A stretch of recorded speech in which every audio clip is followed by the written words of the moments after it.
ফুলের মালা আমি নেব না। আমি চাবো তোমরা 2 রাকাত নফল নামাজ পড়ে আল্লাহর শুকরিয়া আদায় করবা যেমন কারাদণ্ডের আসামি। কেউ চিন্তা করে না আমি বাংলাদেশে আসতে পারব। এই অবস্থায় আল্লাহ বাংলাদেশে আনছেন, মামলা থেকে মুক্ত করছেন। মামলা থেকে মুক্ত শুধু করেন নাই, নির্বাচনে অংশগ্রহণ করার সমস্ত ব্যবস্থা আল্লাহ করে দিয়েছেন। আমার সাথে যে নির্বাচনে দাঁড়াইছিল, হ্যাঁ, কতটা মামলা করছে এটা তো তোমরা সবাই জানো। নির্বাচনের একদিন আগেও মামলা করছে। আল্লাহ কায়কোপাদ্রে তোমাদের এই কামলাটারে আল্লাহ মন্ত্রী বানাইছে। তো তোমরা ফুলের তোরা আমারে দাও কেন? তোমরা তো 2 রাকাত নফল নামাজ পড়ে আল্লাহ শুকরিয়া আদায় করবা। ফুলের তোরা আমি নেব না, ফুলের মালা আমি নেব না। আমি চাবো তোমরা 2 রাকাত নফল নামাজ পড়ে আল্লাহ শুকরিয়া আদায় করবা। পেলে ফুলের মালা না, ফুলের মালা চেয়ে বড় আমি পাইলাম। আর তারেক সাহেবের জন্য 2 রাকাত নফল নামাজ পড়ে দোয়া করবা যে আল্লাহ ওনারা দিয়া আমার আল্লাহ মন্ত্রী বানাইছে, ফুল প্লেটের মন্ত্রী বানাইছে। ওনার জন্য 2 রাকাত নফল নামাজ পড়ে দোয়া করবা আল্লাহ যেন ওনাকে হেফাজত করে। আল্লাহ ওনার বিরুদ্ধে অনেক ষড়যন্ত্র, আল্লাহ যেন সমস্ত ষড়যন্ত্র থেকে হেফাজত করেন। যেমনি ভাবে আল্লাহ আমাদেরকে মামলার থেকে মুক্ত করে দেশে এনে রাষ্ট্রীয় ক্ষমতার ব্যবস্থা করে দিচ্ছেন, ঠিক তেমনি ভাবে আল্লাহ যেন আমাদেরকে হেফাজত করে।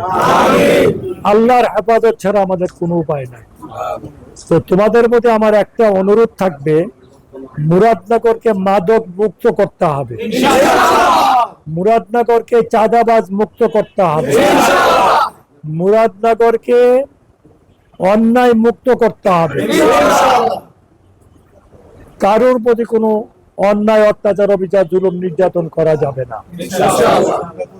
এইগুলো যদি কেউ করো তাদের সাথে আমার সম্পর্ক থাকবে না।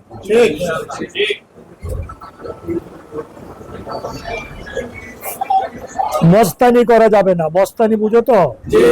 মস্তানি করা যাবে না। সামনে বাজার ডাকাইতেছে, শিডিউল কিনলাম, পয়সা খাওয়ানো লেগে দি কখন যেত না।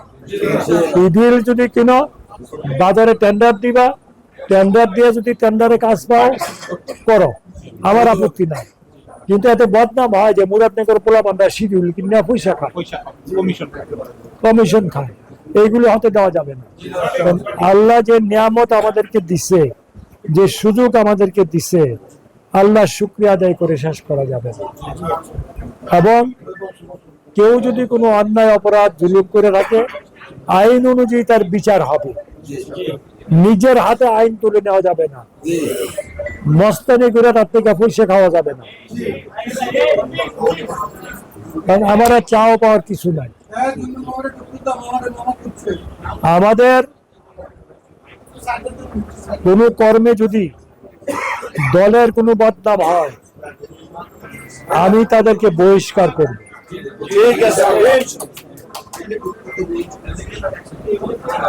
পয়সা ব্যবসা করো, সহযোগিতা করব, যত রকমের সাথে ব্যবসা করে পয়সা কামাই করা, পয়সা কামাও, যা লাগে করা,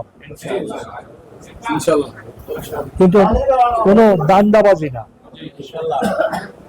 আমরা চিন্তা করছিলাম আমরা মন্ত্রী হবো, পাশ করবো কিনে দিয়ে চিন্তা আসছিল, কত দান্দাবাজি, কত।